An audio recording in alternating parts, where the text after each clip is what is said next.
Welcome to the world of Labyrinthum. Today, in this very special video, I'm going to be giving you a few sneak previews about what you can expect in this series, and we're going to talk about a few things that I haven't really talked about in this series yet. So there's a lot of interesting stuff, and I am going to also tell you how you can help in the direction of this series. Because you know what? Everyone is going to be able to help out. First of all, I think we should look at this world in shaders, because we don't really get to see that in the main episodes. So I thought it would be a good idea to look around in shaders. So what do you think? So far we've got two houses. I'm going to be building another house fairly soon. And in fact, I'm adding something that a viewer suggested. And that is going to be somewhere around in here. I think I'm going to build a fisherman's shack, or I guess a fisherman's house, because, you know, we've got the sea here. But let's talk about the premise of this world itself. Now, even though it looks like it's kind of old-fashioned, you know, you might think it's medieval. Well, it isn't. It's pre-industrial to industrial. Now, a long time ago, 3,000 years ago, it was an industrial labyrinthum. Labyrinthum, of course, is the name of the world. So it was industrial, and it had a war with the piglins. Now, there is a portal over there, but it's broken, and all of the portals in this world are, of course, broken. Obviously. But you see, when the war ended, all of the portals were destroyed. And because of that, they lost access to quartz, netherwort, and blaze rods, which halted their technological advancement and the cleric system. Yeah, so a lot of things were lost, right? Okay, so let me just go over here. My most recent build is this little thing in here, these ruins. This used to be an apothecary, so it's made for clerics, of course. Got a little bit of a story in here. But we'll get to that very soon. So, basically, the world regressed, and it went into kind of a dark ages for a very, very long time. But recently, the military, and I'm going to be building a military installation up there. It's going to be a kind of a watchtower, and the military has access to the nether. So they create nether portals. They discovered how to do it again, and they found out that everything is really chaotic there. There's no recovery. I guess the piglins are in complete disorder. They have no idea what is going on in this world anymore. They don't remember at all. So, now they have access to the resources again, and an industrial age is beginning. So I will be, at least in the richer places, I will be doing like factories, and it's going to be a lot more industrial looking, I think. Now, in the nether, of course, we've got Endermen. Sun's going down. And Endermen are kind of bad guys, I guess, and they've started appearing in this world, and there's going to be a story behind that. I'm not going to go into that yet. Also, at the same time, monsters started appearing underground and at night, and that has something to do with the reopening of the nether portals. And it might have something to do with the Endermen. What do you think? What a sunrise. That's going to get clearer soon. But what about the series itself, the premise of this entire series? As we look at this beautiful landscape. Now, of course, each season is going to be short. I'm not going to have these prolonged seasons. You know, a lot of people do 100, 200 episodes. I'm going to keep them short. Season 1 is this village right here, and that's it. That's all I'm doing for Season 1. And Season 2, we will be moving on to a larger place, which happens to be over at the top of those cliffs. and I am really excited for this. I'm going to be doing a lot of industrial builds there, as well as, of course, it's going to be a town, so we're going to have a lot more people, a lot more settlements, a lot more, well, not settlements, a lot more houses. So each season focuses on a different area, and you know, each time that we move to another place, we're going to be starting brand new. The story is going to continue, but knowledge of the previous seasons is not necessary to enjoy the new seasons. Because, you see, I'm going to be doing separate stories.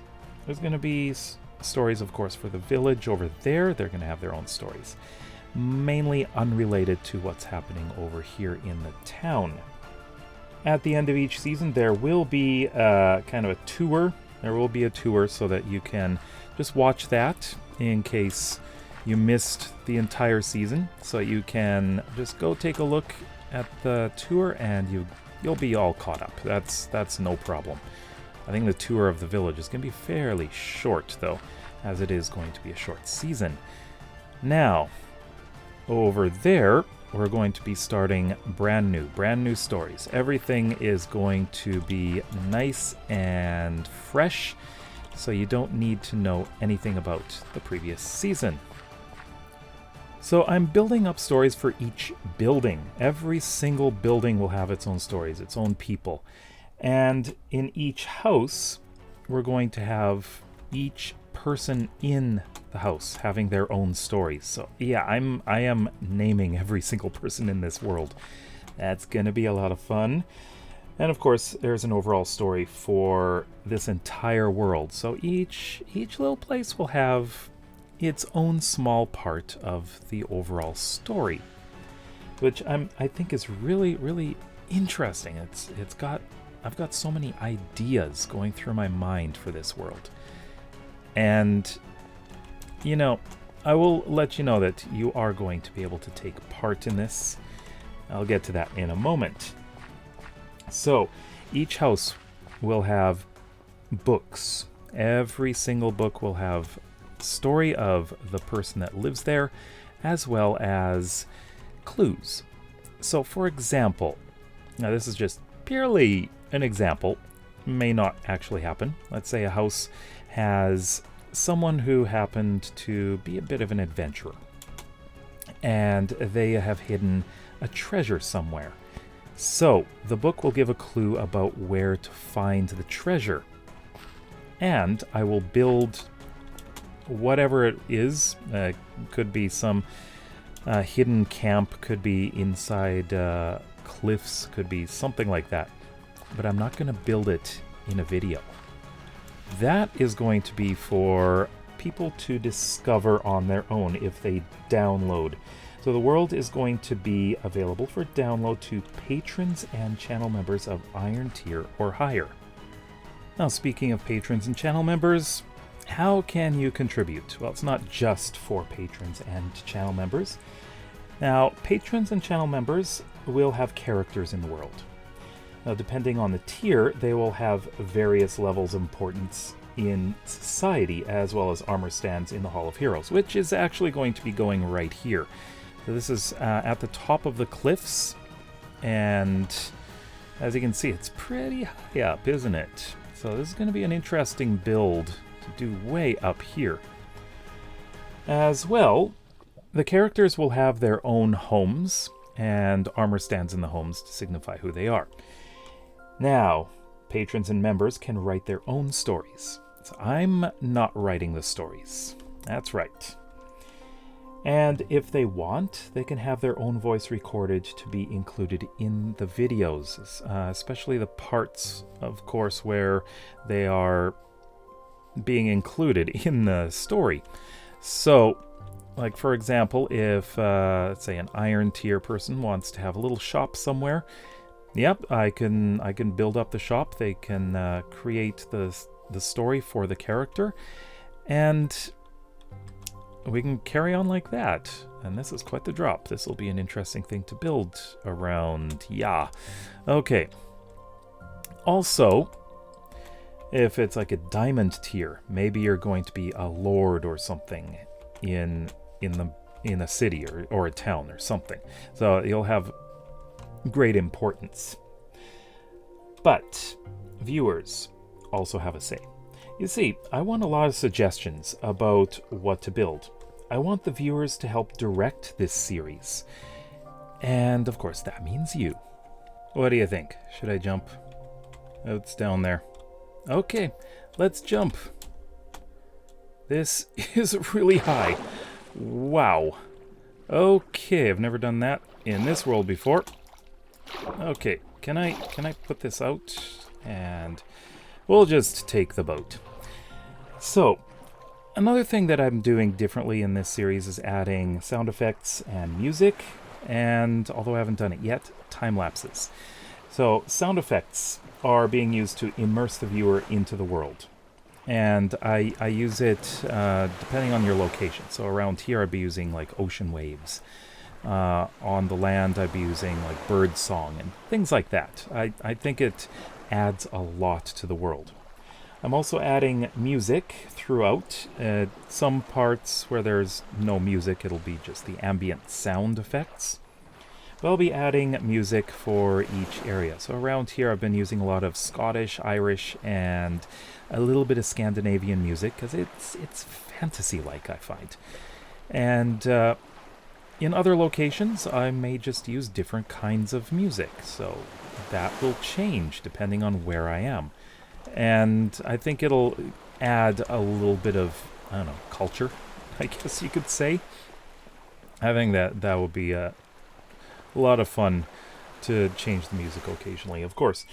But also, time lapses. I haven't done one yet, and I'm really only going to be doing short time lapses.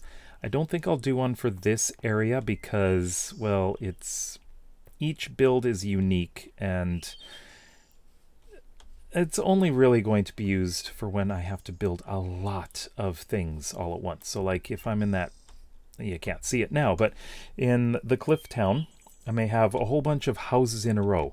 So I'm going to be building up all of those in a time lapse. Just the exteriors, of course. And the time lapse is going to be very short, because I don't want you to have to sit through a really long time lapse. And I will be speaking throughout it as well. Let's take a look at the house in shaders, huh? But yeah, I think that the time lapses will help me to show you some of the construction that's going on. Without the time lapses, it's like the buildings just suddenly appear out of nowhere, and I haven't really given you an idea of what's going on there. I have so many ideas for this world, and I hope it will be a long-term project. The style of this first village is pretty simple, as you can see. Like, it's nothing really special. This is a fairly standard design, if you ask me, but it is a very simple farming settlement. I'll be experimenting with a lot of styles in different locations. Now, over there, yeah, it's over there. Just can't see it with the shaders on. I'm going to be packing the buildings in so close together, and they're going to be colorful. I want a lot of color because there's a lot of stone around there, and I think the color will help it not be so drab, you know? But yeah, I'm going to experiment with a lot of different styles. And I'd like you to let me know what suggestions you have for this world, including this current village, because I am adding the fisherman's hut over there, and I would like some more ideas if you have any. This series will have a lot of mysteries, colorful characters, fun and challenging builds, and so much more. If you missed the first 4 episodes, check out the playlist on the right, and please give a like, as that really helps this video get out to more people. We'll see you next time. Bye bye.